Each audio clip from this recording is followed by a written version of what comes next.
and the chairlift operator didn't see it in time until he was already 2 towers down the hill, hanging about 20 feet off the ground. And the chair was about 30 feet off the ground, and the cable was like about 35 feet off the ground. And nobody could do anything. We were like standing below him. He was about 20 feet above us, and he was just there strangling.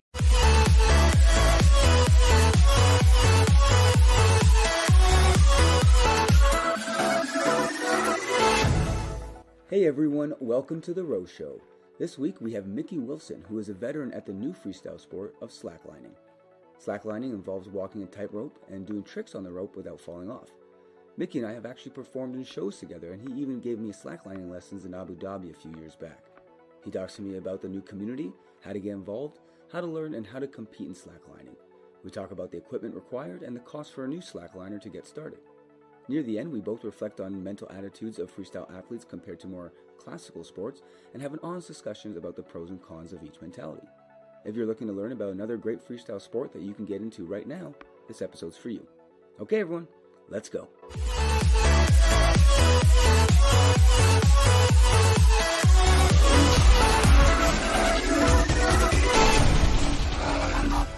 Hey, Mickey, thanks for coming on the show. How are you?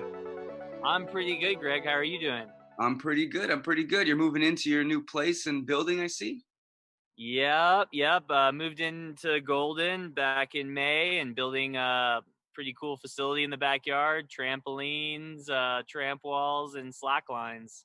And slackline. So you are like the guru of slacklining. You've been doing it forever. I remember we're still meeting you back in the day at Abu Dhabi with the show and everything. You guys always were a crowd pleaser. So for our audience who don't know, can you tell us a little bit about your background with slackline? Yeah, sure. And what is slackline for those who don't know? Yeah, exactly. I'll start with kind of what is slacklining. Slacklining is a lot like tightrope walking, but instead of walking on a tight rope or cable, you walk or balance or jump on tensioned or slack webbing. Now, webbing is like rope, but it's flat, right? It's flat, like the world in the 1400s. It's either 1 inch wide or 2 inches wide, usually, and we tension it with a lot of different methods, whether it's pulleys or ratchets or just by hand. And you tension the slack line between 2 points, and then you balance on the slack line. Generally, when you're starting to balance, you start with just learning to stand on it, and then learning to walk, and then learning to turn around.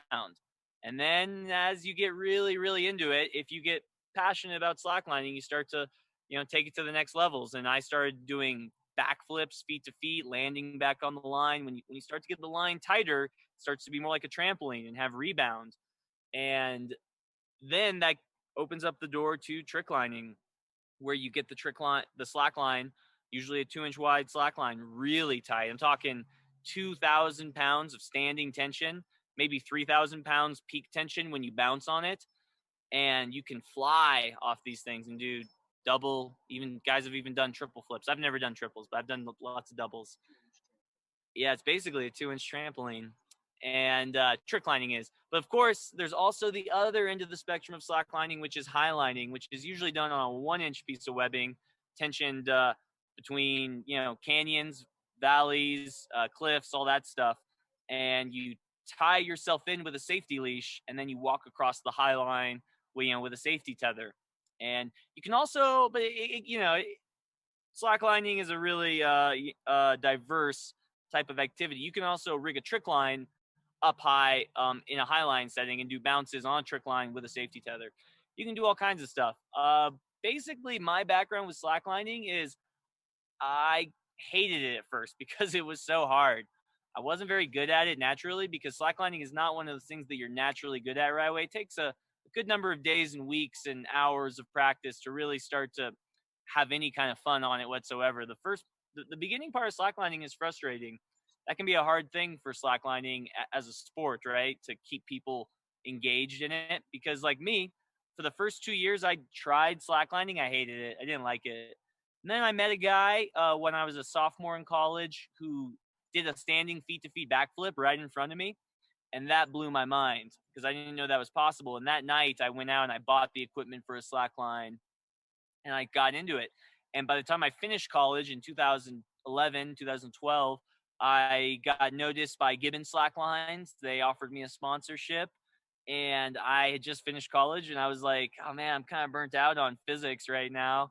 Kind of want to go slack life a little bit. So then for 7 years after college, I did the professional slacker thing. I competed in comps around the world. I won some big Red Bull comps. I did some performances with you and other cool people around the world in places like Dubai, Abu Dhabi, Rome, Vegas. I walked between skyscrapers in shows. I climbed a ski lift cable and cut it and crossed a ski lift cable and cut a guy down when he was about to die. I couldn't have done that without my slackline skills, and that saved a life and, got me on the Ellen show. So Ellen got to meet me. So that was cool for her. That is so cool. Well, hold on. Let's go back a second. So you actually saved someone's life because of your acrobatic slacklining skills. Yeah, it can be a long story or a short story. I'll give the short version. Basically, I was skiing at Arapahoe Basin back in 2017 with some guys, and one of them got their backpack strap caught on the chairlift as he was trying to get off the chair, and the chair grabbed his backpack, and then his backpack strap also went around his neck. He got drug around the bull wheel and back into the air on the chairlift as it was going back down. So he's getting strangled by his backpack. And the chairlift operator didn't see it in time until he was already 2 towers down the hill, hanging about 20 feet off the ground. And the chair was about 30 feet off the ground, and the cable was like about 35 feet off the ground. And nobody could do anything. We were like standing below him. He was about 20 feet above us, and he was just there strangling. So we tried to make a human pyramid, me and 3 other guys, to get to him, and that didn't work. And then I had this like eureka moment, because I instead of seeing a chairlift tower and a cable, I saw a tree and a slack line. And I was like, oh my God, I know how I can get to him and save him. So I climbed up the tower, and I scooted across the cable, the cable between the towers to the chair, which was a slackline move. I wasn't walking it because I was on ski boots. Like, I wasn't going to try to do a stunt while this guy's dying. I was trying to move as fast as I could. So I scooted across the cable, which was kind of like a move, one of the introductory moves you learn when you learn to highline. And I scooted across the cable. I grabbed onto the top of his chair. I swung myself down onto his chair. And then I realized I didn't have my knife because I'm an idiot. I usually have a knife with me in outdoor situations, but I didn't have it. Ski patrol showed up, threw me a knife from the ground. I caught it. I opened it up, and I cut the strap, and he fell down into the snow. And he wasn't breathing because he had been hanging and strangling for 4.5 minutes. And ski patrol brought him back to life. They saved him, and then they skied him down to the base, and then they took him in an ambulance to Denver. And yeah, the story went viral the next day. The next day, it was the front page of the Denver Post. The day after that, I was doing interviews with Good Morning America, the Today Show, and then 2 weeks later, I was on the Ellen Show talking to her about it. And yeah, it was just a wild ride that was because of slacklining. I mean, I couldn't have saved him without slacklining. He might have died. He might not have. I don't know. I mean, they were about to get a ladder up there, but I got to him faster. Well, that's quite interesting. A lot of people don't realize that there's so many different benefits to sports that don't even have to do with common sense, physical fitness and stuff. Just, you never know when just something like that will spark an idea, and you'll be able to beat the trained professionals. You'll be able to beat them at it with your slackline training. I think that's a very cool story. Yeah, thanks. Yeah, it was a combination of creativity and confidence, based off, like you just said, the action sports backgrounds I had, because it wasn't just slacklining. It was also, I've lived in the mountains my whole life. My dad was a professional skier. I grew up skiing. So I was, I was comfortable in the high alpine. This was high alpine. We were at the top of Arapahoe Basin, which is one of the highest ski areas in Colorado. We were at like 12,000 feet elevation. It was freezing. I took my gloves off to do the whole thing. Right before I started climbing the tower, I went, oh, take my gloves off, just because I'm gonna need all my dexterity. It's just things like that. Like, I mean, I was moving super fast. I was kind of in a flow state, and a lot of it comes from being in that flow state. When you're on a trampoline, just doing your crazy big tricks and bouncing, it's not like your life is on the line really, but it kind of is. So all these things we do are, types of training to be in that flow state and think fast and make good decisions. I mean, so yeah. And it all started for me with trampolining. My dad bought me a trampoline when I was 6 or 7 years old. And that was my first, that was obviously my first ever real experience, contact with this type of world, action sports, freestyle sports, whatever. Well, it's interesting because yeah, trampoline is one of the earliest forms of this sort of stuff back in the 30s and 40s when it really started getting big. And but Who it invented the it is trampoline again? huh Who invented the trampoline again? George Nissen, George Nissen.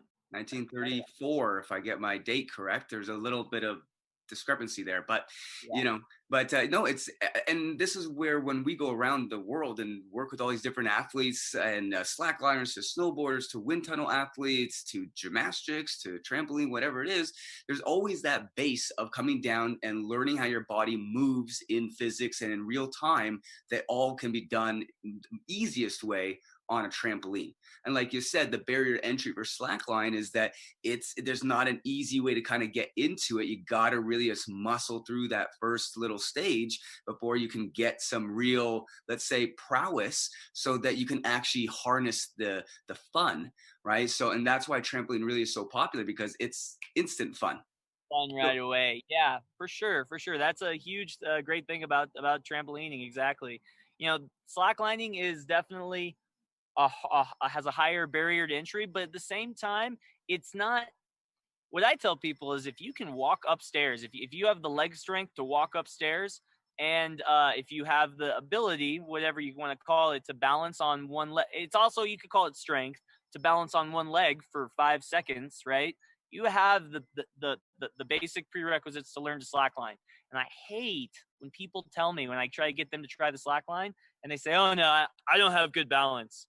And because I told you about how I started, right? When I started, I thought I was an athlete. I was an athlete, but I did not pick up the slack line like that. And I've realized something: balance and a lot of the things we have in our sports, uh, nothing is actually that inherent. You know what I mean? Like, you aren't born with good balance, really. You learn balance through your experiences in the world, nature versus nurture, that kind of thing. I mean, I didn't have good balance when I started slacklining. I wasn't a natural at it, but through a lot of time, effort, and energy, I built the balance. And eventually became one of the better slackliners in the world through practice and hard work. It's people that think that I can never do that. Oh, I can never do that trampoline. I can't go jump big, or I can't walk big line. Balance, all that stuff. Like, it's an unfortunate state of mind that a lot of people are in, that they don't even give themselves a chance before even trying it. well, Because that's interesting that you say that, because yeah, we there's definitely two camps, we'll call, and obviously there's a range in between, but there's definitely two camps of coaches, and I would argue athletes as well, because you see the ones that are just, they're very analytical. It has to be done this way, and unless it's going to be perfect, you shouldn't be doing it, and it's wrong, and whatever the case is. And then you got the other side that are a little bit more, sounds like what you're saying is, you got to feel it, you got to do it, you got to be one with the equipment. And the only way to really do that and really feel what the equipment is to go through the steps, even when you fall down and bump yourself. And yes, you can learn how to do that safer than some other variations, but you have to feel like you go through it, where others think they can overpower it with just mental focus and perfect analytics, which anyone who's ever worked with human beings at any capacity knows that's just not how it really goes. You gotta feel it. So it's interesting to hear that you weren't just a born natural, because I think a lot of people would look at your skills and say, oh man, he must have been born with that.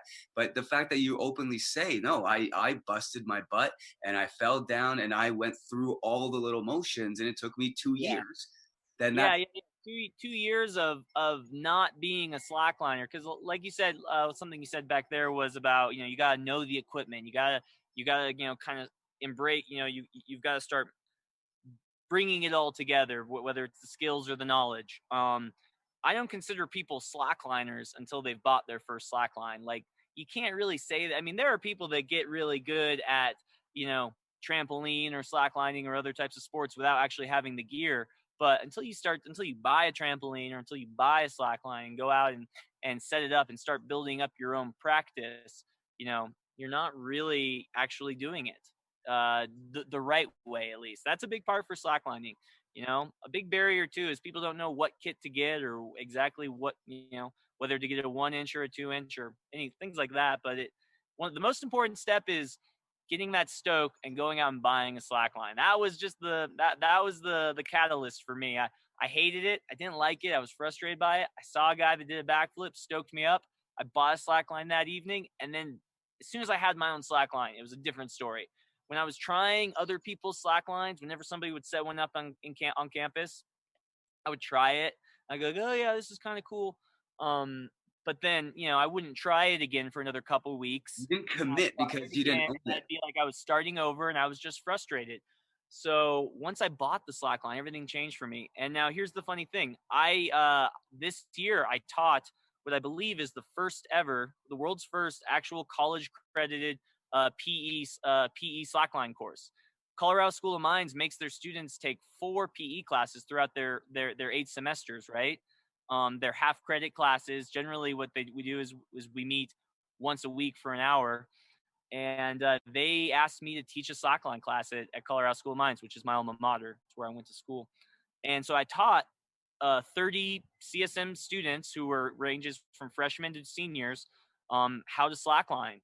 We met once a week every Friday. And even when we were doing it once a week, the students came up to me and started saying, oh man, this is great, but I feel like I'm starting over every Friday we meet. And I said, well, yeah, it's because you got to get your own slackline.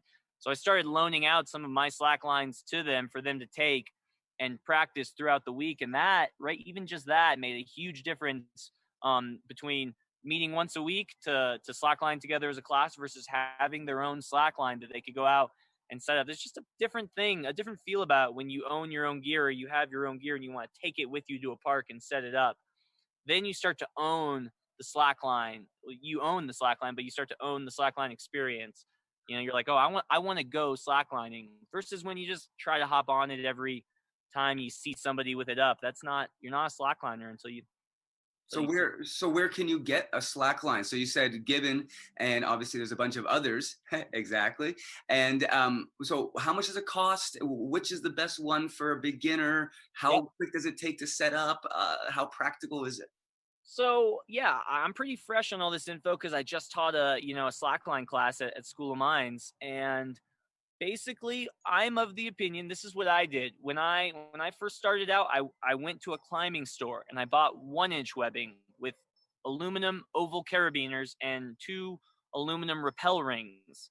This is climbing gear, but it's very readily available at any REI. Any local climbing shop will have 1-inch tubular webbing, aluminum oval carabiners, and rappel rings. The most basic slackline that I think everybody should get is they should buy about 100 feet of webbing, 3 aluminum oval carabiners, and 2 aluminum rappel rings. With those things, you can set up a slackline. Now, there are videos all over the internet that show you how to set up a 1-inch. It's called primitive. When you're tensioning with carabiners and rappel rings, it's called a primitive. It's actually called an Ellington system, I think, based off some old climber guy or whatever. But you can go to a climbing shop and you can buy one of those 1-inch setups, that webbing and stuff, like $60. $60, you can have a working 1-inch primitive slackline. And that's what I did. And then I got linked up with Gibbon, and they gave me a 2-inch ratchet line called a jib line. And that is for those 2-inch ratchet lines are for bouncing and jumping. So what I'm trying to say here is there are 2 types of lines that you should get when you first get into slackline. You should either get a 1-inch primitive setup, right, with 1-inch webbing, carabiners, and rappel rings, or you should buy a 2-inch ratchet kit. Or what's even better is you should buy both, because they both teach you different elements, different aspects of slacklining. The 2-inch ratchet line is bouncier, and you get to work on more bouncy dynamic tricks, whereas the 1-inch line is stretchier and looser and lets you work on line control and surfing and things like that. And yeah, so the 1-inch kit should cost you no more than $100, probably more like $60-$70. A good 2-inch kit from Gibbon can cost anywhere from $50 low end to $120 high end. And for $120, you can get a really good 2-inch ratchet trick line setup from Gibbon. I thought it'd be more. That's actually quite interesting because I saw like the setup that you guys had in Abu Dhabi. How does that differ from what you're talking So, about right now? so what I'm talking about are levels 1 and 1. But the two that like both are level 1. Those are the first things you should get. I've changed and modified my slackline systems immensely. I should show you my garage and all the gear I have. I mean, you can after you kind of move past the 1-inch primitive and the 2-inch ratchet setup, then you want to start looking at next level rigging, pulleys, web locks, line grips, multipliers, mega ratchets, soft releases. These are all things that when slackliners hear this, they know exactly what I'm talking about, and they know what all those things are used for. So you can spend, dude, the guys that are setting the world records for the longest distance walked, they're walking like 2 kilometers between mountains. They're sponsored by slackline companies, or they own the slackline companies, and they're literally walking on $10,000 worth of webbing. Because when you have 2 kilometers, you have to double up the slackline because highlines are always a main line and a backup line. So we've got 4 kilometers of webbing, and it's high end. It's high end webbing. It's high end polyester or Vectran or Dyneema. So your first slackline kit should cost you $100, and hopefully your last best biggest highline kit will cost you $10,000 or something. I don't know. It can get crazy, man. I mean, but so you just have to, as you start to get into the sport and learn it and learn whether you want to be a trick liner or a highliner or whatever, you start to learn about the gear, and then you have to make choices based on your level of your financial situation and what you want to do. Do I want to spend thousands of dollars on a big highline so I can walk a mile between two mountains, or do I want to just stick with trick lining? Because trick lines never really change. The trick line, like the piece of trick line webbing, always is going to cost you $50, and ratchets or pulleys or whatever are always going to cost you $50 to $100. And so trick lines don't get exorbitantly expensive in the long run. Actually, there's a cap. There's some high-end trick line gear like a trick line grip, a trick line web lock, some things like that, and they're more expensive, but not quite like with highlining. So anyway, so that's kind of like slackline gear in a nutshell. Can you start out? Oh, sorry. So can you tell the difference though? So like if you go onto one high end and one low end, would you know and say, this is clearly the low end one? It depends. I mean, it depends. That's not a great answer, but it depends on the. There's probably at this point in the history of slacklining. Slacklining has been a sport with slackline companies in existence for maybe 20 years now. It's young, but in that time, I bet you there's been 1,000 different slackline makes and models made. Slackline models made, and by slacklines I mean a specific type of webbing, right? There's the Gibbon Surfer line. There's the Gibbon Jib line. There's the SI Boss line. There's there's the Raid Ninja line. There's right now there's 20 companies out there making webbings, and they each have 20 different types of webbings. So 400 right there, whatever. That's interesting. Okay, so you're now started. You're walking proficiently back and forth. You're doing the butt scooch thing that you use to save the guy. You're doing all this sort of stuff. How do you now go and find a competition when you think you're ready, or what's the pathway to success there? Well, you cure COVID, and then you fix the world, and then they'll have comps again. Yeah. Man. Let's just assume that everybody stays healthy and we all get better as a planet, and let's hope for that, and we start doing fun things again in big groups. But as you start to get better, you're probably going to be posting things to YouTube and Instagram. You can probably get in contact with the communities, whether you're trying to go to a festival, an event, a gathering, or a competition. As you get better, you're going to look online and you're going to see what the level is of the pros out there who are at the highest level doing the biggest tricks. And, there's honestly not a really great farm system. I don't know what you'd call it. Like you're creating a farm system in trampolining with GRT backyard championships. That thing, that's like a farm system, because you're giving an avenue for young kids to compete and work their way up, build up, and level up. In slacklining, there's not too many like beginner comps or even intermediate comps. There's slacklining is still kind of a small sport where most of the comps, at least most of them, are high level world championships, Red Bull Airlines, Gibbon World Slackline Masters in Stuttgart. But if you poke around to find competitions, what I'm trying to say is you got to get in touch with the community. You got to get on the Slack Chat Facebook page. That's one of the best resources on the internet. Slack Chat on Facebook, great resource. Get on Instagram, start following other slackliners or whatever your preferred social media avenue is. And I mean, really, you just start to learn. You start to learn from other people. You learn things about gear, what they're doing. You learn about techniques and skills and what they're doing. And you learn if you're going to become a big trickliner like I kind of became, although I did a lot of highlining as well, which is important for me. I don't know if you've noticed, I believe in versatility and not focusing on a single thing. There are guys out there that just became the world's best trickliner, but you put them on a high. I mean, a lot of the world's best trickliners, you put them on a high line and they can't take a step, which is Really? just because they focus so much on tricklining, and that's fine because they're amazing at tricklining. They can throw triple butt flips, triple butt bounce, a butt bounce, triple front flip to butt bounce, and I think the butt bounce triple back has also been landed. That's and crazy. double and double backflip feet to feet was also landed by Jan from Estonia, which didn't get enough attention. It got like 10,000 views on YouTube or something, but first ever double back. I mean, I think Andy Lewis landed the first backflip feet to feet like 10, 15 years ago or something, and that got a lot of views. But anyways, Cool.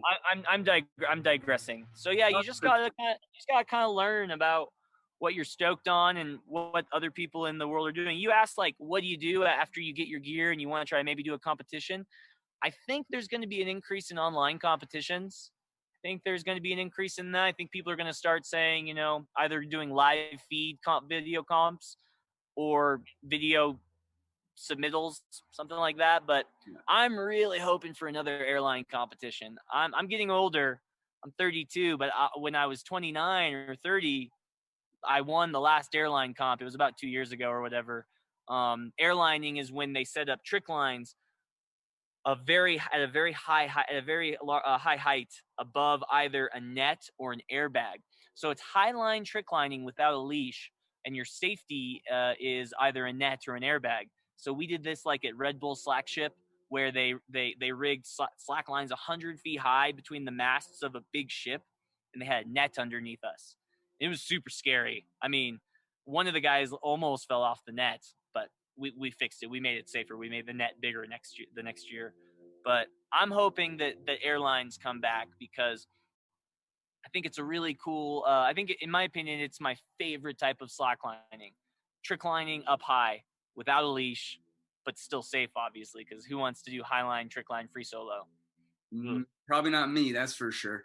Dude, not anybody. People have asked about it, and it's kind of been done. But one of the things I love about highlining is it's the safest extreme sport in the world. People look at highlining and they go, "Oh my God, that's the craziest thing ever. You're so insane." And maybe just because they don't understand the safety element. But either way, highlining is kind of viewed as an extreme sport.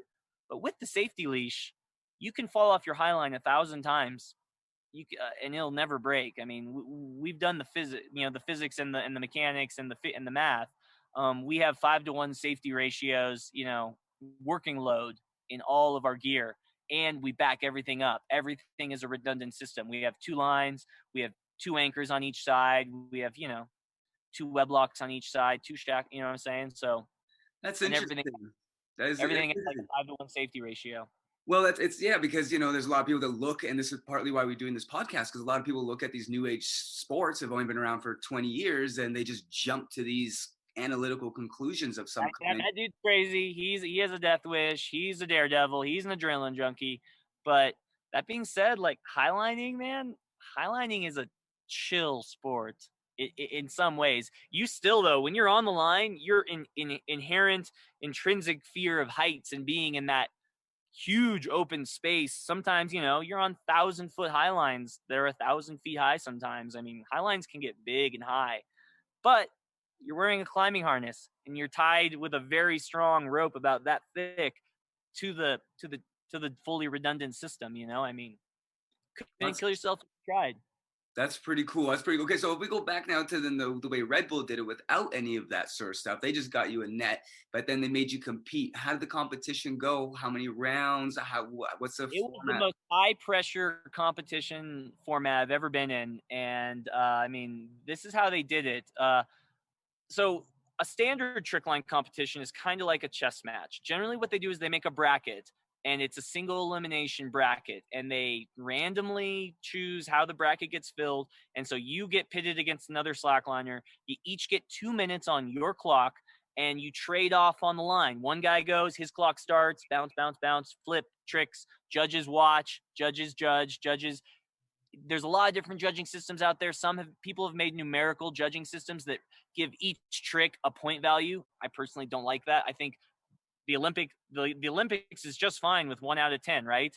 You know, if it's good enough for the Olympics, why do we have to make our sport so complicated? But so Red Bull does it like the Olympics. They have judges. One judge is looking at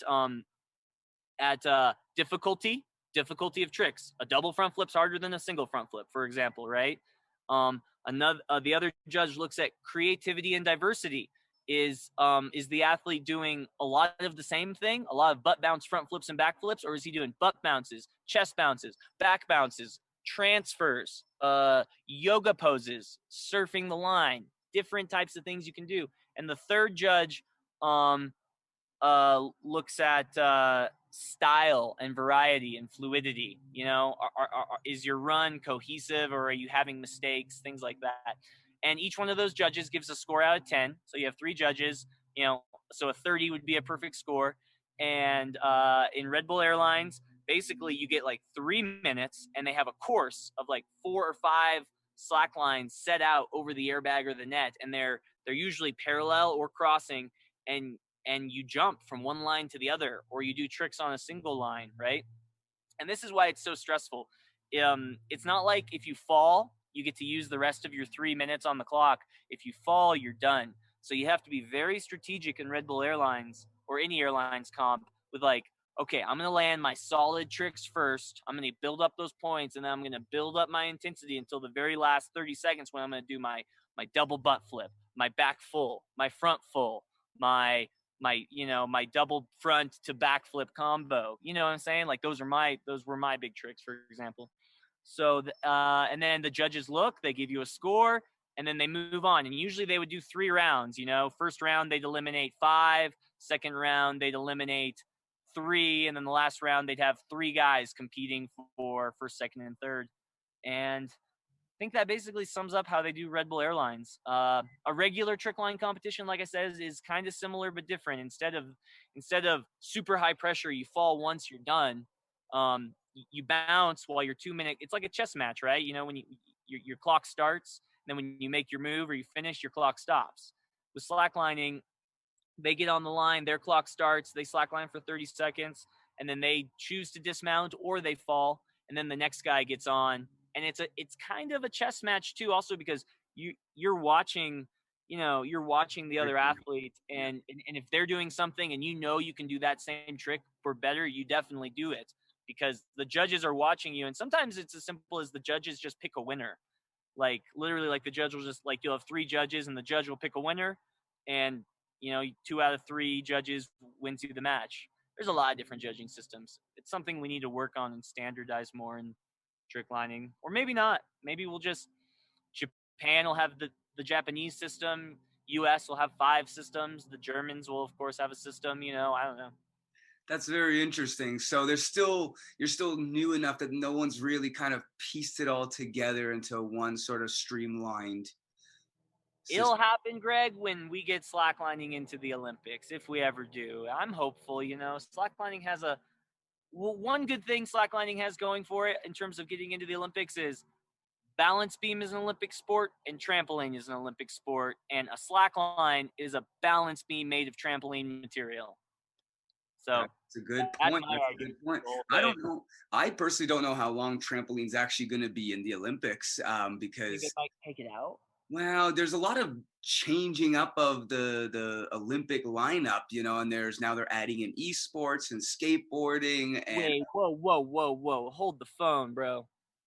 esports is going to be in the Olympics? There's talk about it. I'm not sure if it's official, but it's Wow. yeah. There's things are changing, and the old guards are having to either revamp their sport, or they literally just getting dropped completely. So I think the trend. I love me some video games. I used to love video games, and now I just kind of think they're okay. I barely ever play them anymore. But yeah, that's something that kind of bums me out sometimes when you see these like esports guys making $1 million on a single comp, and you win a world class slackline competition. I won't divulge, but you don't win $1 million. That's for sure.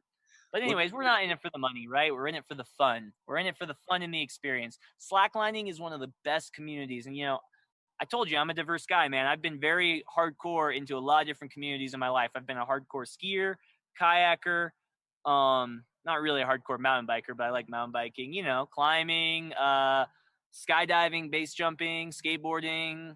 I've done a lot of different sports. The slacklining, and I've been in a lot of different communities. They're all great, of course, and they all have different aspects that make them great. Trampolining is a cool community because I love being on a tramp sesh with a bunch of people stoked, hanging around the tramp, helping, giving you ideas and pointers and tips, spotting for you, throwing a pad. That's some of the cool community stuff in trampolining. Slacklining has a really cool community too. It's a very individualistic sport in a way. When you're on the line, nobody else can do anything for you. But a lot of times you need partners to help set up high lines, or you just it's just also one of those weird, it's still such a niche sport that like when you meet another slackliner, it's like, oh my God, you slackline too? We're immediately best friends and brothers. Well, that's interesting, and that's why we really like the whole freestyle trampoline community as well. Because I come from the very traditional side of it, that it was a lot more top down. This is the way to do it, And and competitive. Everybody's competing. consistently competing, and it's you were born into their competing. Like not many people walk into these competitive gyms and say, I want to be here for fun. They're already thinking about the medals, and the parents are already thinking about the medals, and the whole system already is thinking about competition before the kids even fall in love with the community. And this is where I think what we're seeing now is this kind of not backlash, but a swaying of the other side of the spectrum, saying that, you know what, there is an individual component to sport that coaching really actually takes away from, because it takes away that learning process, which is the inherent value add, as far as I can tell, talking to these guys, that they don't want to go in and have someone give them an answer. They don't go on Wikipedia looking for an answer. What they're looking for is to be able to discover it themselves, like a puzzle, like a chess game, like you said. And that itself becomes the joy of the sport. The competition's secondary, we find. We use the competition as a way to help develop the market and give people a bit of more of a pathway to success based on basic human psychology. But the real core of these new freestyle movements are individually understanding the sport yourself and being able to apply it your way. The journey of self-discovery, man. It's a big part in everything we do as humans, and especially as freestyle athletes. I mean, you don't get into these things because hopefully you're not getting into them from the get-go thinking I want to be a professional competitive slackliner or professional competitive trampolinist. You just want to go have some fun, bounce around, do some flips, learn what you can do with the body God gave you or whatever.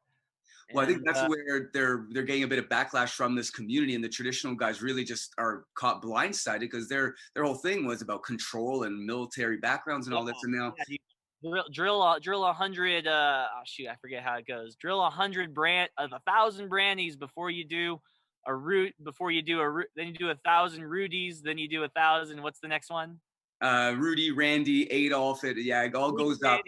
Yeah, like drilling like that, for example. Whereas then you have new guys, they just want to go out and learn corks and bios and grabs with their misties. And yeah, I think the mistake that they're making is that they just automatically assume if it's not their way, it must be automatic death.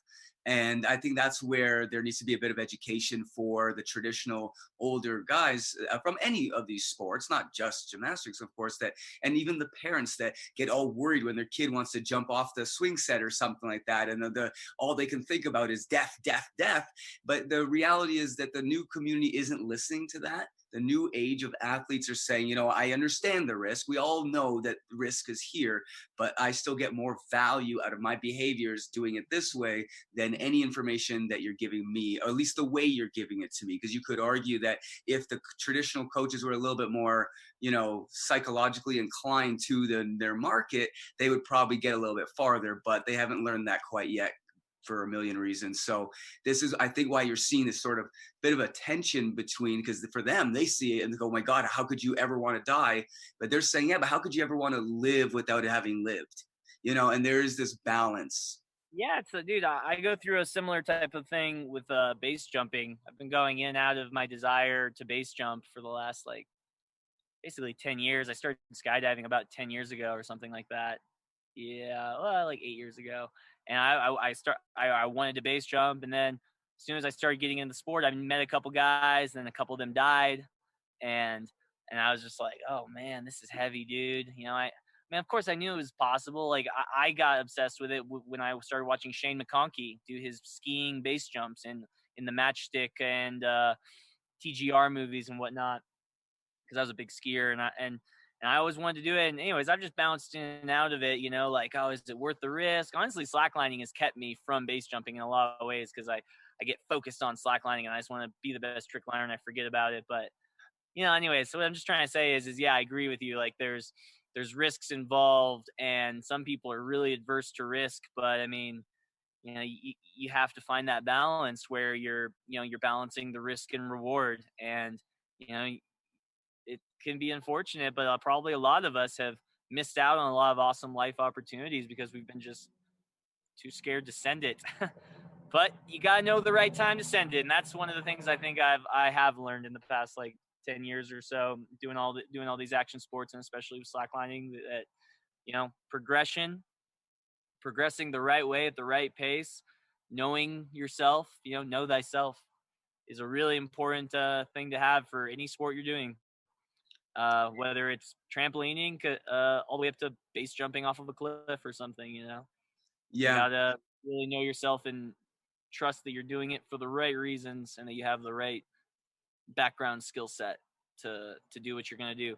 Don't go for that, you know, back double full or whatever until you've, you know, have a good solid back full, for example, Yeah, something like that. no, yeah, exactly, and that's where it's a balance. People tend to think the world is black and white when reality it's mostly gray, and I think we're seeing that play out in this whole, let's say, flipper revolution, digital sports. Because you guys are almost a digital sport, like what you're describing.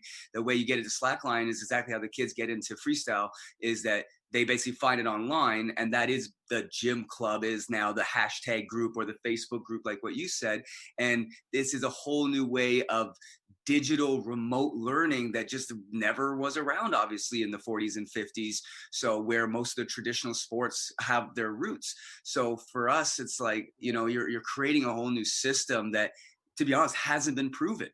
Theoretically, you could go 40 years ahead and still add up the injuries and say, no, freestyle is more dangerous. And all of a sudden it drops off. It's too early to tell. But I also am a firm believer that I think that people need control over their bodies. And when you're always dependent on a coach to tell you the answer, it means you don't get it. You don't understand the risk versus reward. Maybe the coach does, but that when that coach turns around for a second or isn't there or whatever the case is, well, now you're unequipped and now you're actually more dangerous. So this is where I think you need let's call it a healthy balance, where the coach is guiding you, but you're making the decisions and the coach is just asking you to double check your work in a logical fashion. And I think that's where we hopefully would be a middle line moving forward. Yeah, but and now, like you said, the coach can be a YouTube channel. I am not very good. I'm a very green wall trampolinist, tramp wall guy. Trying to learn. Built a tramp wall in my backyard. I'm. You better believe it. I'm going to be going to some. I'm sure that there's some YouTube videos out there about.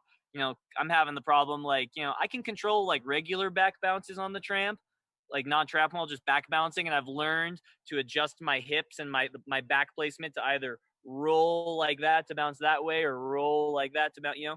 So I'm kind of starting to learn the control of back bounce, but it's harder for some reason on tramp wall. I keep constantly getting pushed away from the wall because obviously you want to push off the top of the wall down, to keep building that energy. But I find that a lot of the time I keep traveling away from the tramp wall a little bit. So like that's something that's on my goal. Like, I want to learn some basic tricks, and I really want to get the ability to start from laying at the bottom of the tramp wall with no pre-bounce and bounce myself up onto the top of our 8-foot wall. You know what I mean? Yeah. Because I still can't do that. I can't do it. I don't know. It takes time, and I'll send you some videos. We actually have some that walk you through it. But I think that Yeah. I have a really good trampoline coach here, and with Devin Davis. He's good, but he's kind of like me too. He's more of a pure tramper, and he's not a big tramp wall guy. So need to get some videos. Need to get some more people here, and just surround ourselves with people that know more than we do. That's the best way to learn. Hang out with people that know more than you, and soak up the information like a sponge. Yeah, I think what we're seeing is a group think instead of the one certified person that knows everything. I think these kids are now seeing through this veil of, I don't know, bureaucracy, we'll call it, probably more than anything. And there's realizing that there is valuable information in all areas that you look, and it can't just come from one person's opinion. It has to come from a wise selection of different people's experiences to give you a more global perspective. You can have two experts say two contradicting things. I like going back to the back bounce. I had, Devin tells me that he keeps his head up a little bit, right? And so he can see the tramp wall surroundings a bit more. And then I had another guy come in who's a pretty good trampolinist who was teaching his girlfriend to do it. And he was telling her to land flat on the tramp with her head, contacting the tramp in the back bounce. And I looked at him, I went, that's not what my tramp coach told me. And, Well, that's the thing. So I think we're head on the tramp or up a little bit when you back bounce. Well, it's a bit nuanced answer because it depends on who you are. So if you were a new athlete, I actually teach them have their head back because then it gives it nice and flat. And they're young. They don't have the sternocleidomastoid, this big muscle here that you see. They don't have that to be able to hold. I have a really good sternocleidomastoid, like really good. Yeah. I can see you're working out. There's that new thing I saw on Facebook the other day. This guy doing this neck turning thing. I'm just like, oh my god, But the problem, jaw chiseling, they're chewing on. I've seen that one too. I'm like, guys, come on. Things are people try to make money at. It's crazy. But then when you get better, you get stronger because I see these kids, they land in because they're trying to orientate themselves by looking at the wall, which I think what Devin said to you. But when you can't do that, you clue at this, it just takes one bad one. So when you're stronger, though, it's usually in because you are thinking, you're prepared for something. But when you're learning, arms in, head back, low bounces, build it up. That was definitely the right thing to be teaching her then, because she was a beginner. She'd never back bounced in her life, for example. But it's very interesting. It's just interesting how we're seeing the new system kind of really take do-it-yourself stuff, the DIY sort of thing, and really running with it. And I personally have to say, I think they're being quite successful as a overarching sort of thing. You're not seeing now cases of kids dying in backyards everywhere and people flying off slack lines and like all these new sports that they're hanging in. They just need a bit more structure, I would say. But I think that they're approaching this in a whole new millennial sort of way, and I'm excited to see where they go. Yeah, definitely. It's kind of a self-governing community these days, especially now with the lack of official like comps and stuff. Things are all kind of, everybody's in quarantine or whatever, and not really. No. But yeah, we all gotta look out for ourselves, kind of look out for each other. Nobody wants other people to get hurt, really. We all just want to, keep pushing the ball forward as safely and as we can, have as much fun as we can along the way. Yeah, I agree 100%. Okay, so one final thing before we go. Where do you want Slackline to, or if there's something you would want Slackline to do in the future, take away COVID and all that. Let's assume we're in a normal world. Where would you like it to go? Would you like the structure and more competitions? Would you like more manufacturers, less manufacturers? Where do you think would help the sport grow? It's a good question, Greg. And I've been thinking about that for a long time, especially back when I was a real dirtbag slackliner, broke as heck, and we're just like, why why aren't I making more money doing this? Why aren't I, how can I do this? Slacklining needs to get bigger. It needs to something. So where I would like to see slacklining, gosh, I think is this. In the future, I would hope that slacklining would be allowed and encouraged in the majority, if not all, the parks of the world. Right. These days, I have a T-shirt that says "Legalize Walking" because back when I got into slacklining 10 years ago, you get kicked out of lots of places for slacklining. It was like skateboarding, kind of that counterculture thing. So I would like for it to be more accepted and more understood and be more allowed and encouraged around the world.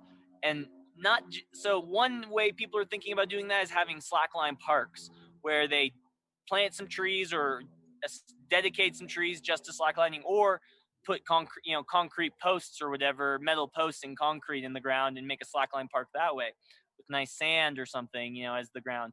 So either way, though, I want slacklining to become more ubiquitous. I want to be, I want everybody in the world knows what skateboarding is, but 5 to 10% of people in the world know what slacklining is, in my opinion. Maybe less. I have no idea. But so in order for that to happen, it has to get a bigger audience. There has to be more people doing it, and there has to be more people paying attention to it. I think right now we need more slackline companies making better, safer. The equipment's pretty safe, but making better equipment. It would be cool if there was a slackline in every sports store, right? Like the sporting goods section of Walmart, or the REI carries slacklines, for example. But just have it be more ubiquitous, have more people doing it. That's like the environment, the culture I want. I want slacklining to be well known and loved and accepted. And I would love to go through, back in the day when I met you and I was traveling, a couple times a month for slackline shows or whatever. I went through a lot of customs, a lot of customs places, and it's always the same thing. They look at your passport, they ask you, "What do you do? What's your purpose in the country?" And I would always, it was like a meter, a litmus test for me or something. I would go, "Yeah, I'm here for a slackline contest."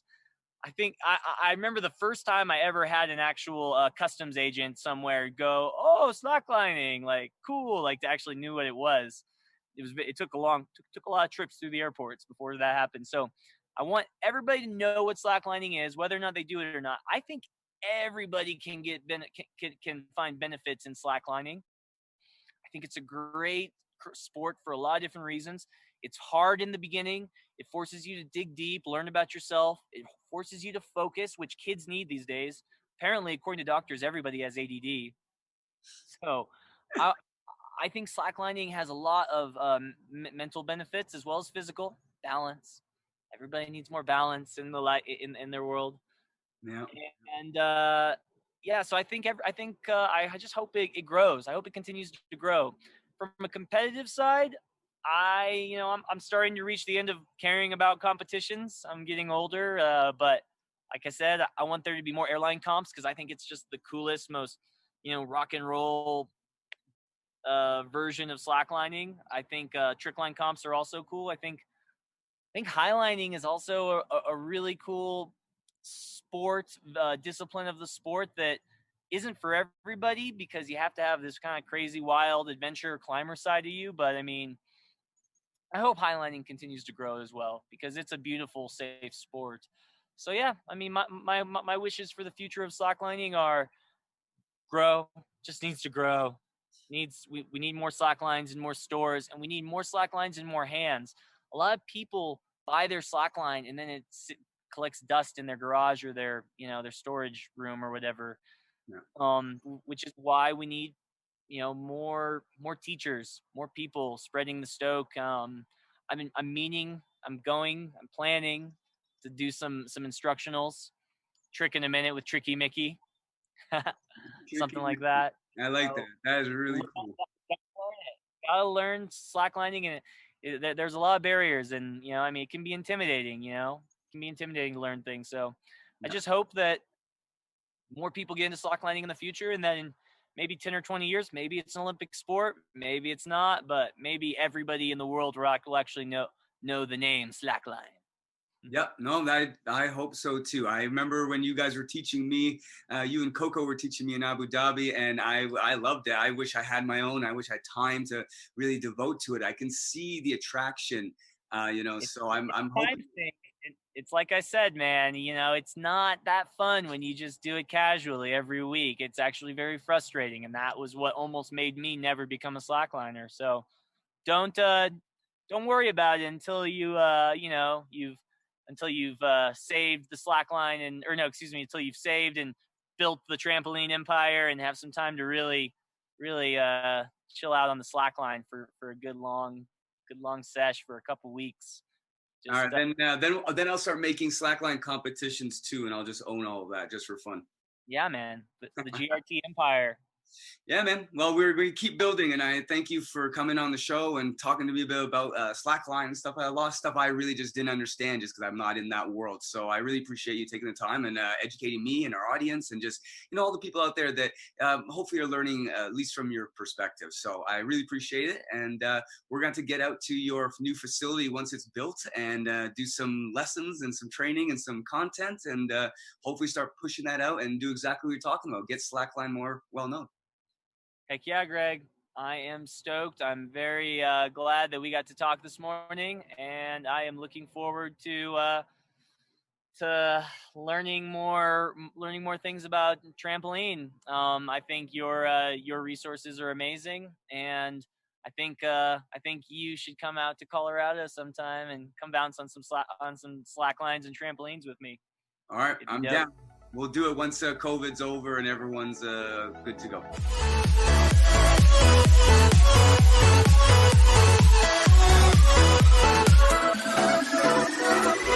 Well, I hope you guys enjoyed and learned a few things. There's a big world out there worth exploring, and I'm happy to be able to bring these great experiences right to you through this podcast. If you enjoyed this podcast and learned something, please share and take a screen grab of our funky cartoons and hashtag GRT certified for a chance to win a shout out to our community. Also, please leave us a review to be part of helping this information get out into the industry. It's much appreciated. Along with these podcasts, we have a large online content hub that we call the GRT Network, with many other interviews and full tutorials and written content discussing everything about acrobatics. We will be constantly growing this archive of videos like a cross between Netflix and Wikipedia for anyone in the acrobatic industry.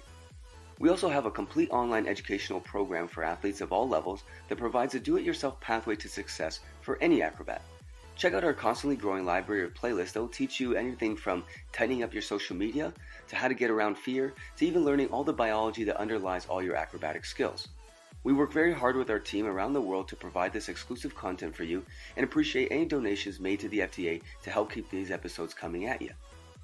And if you want all the content, become a GRT Network full member to get exclusive content before everyone else and access to special discounts and giveaways through our amazing global partners.